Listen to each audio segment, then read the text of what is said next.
These are Lovability condoms, and I love them for so many reasons. First of all, I personally really love aesthetics. So the fact that they come in this beautiful tin, they come in beautiful packaging, which is very different than a typical condom package. You can also buy a multi-pack so that you have the tin as a reusable component.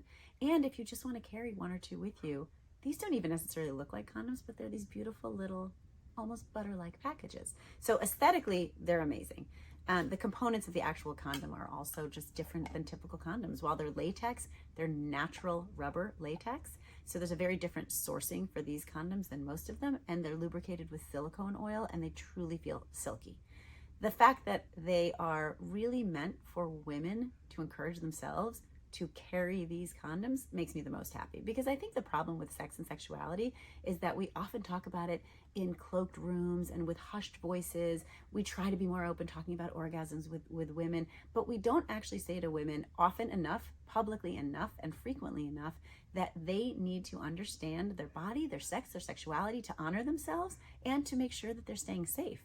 And that has to do not only with birth control, but STI protection as well. And so to rely on a male partner to always be the one to show up with the condoms, we know from data misses the mark, because they will not show up with them, or they won't show up with ones that are necessarily as pleasurable for you as the woman. So there's so many components of this that I think are just amazing.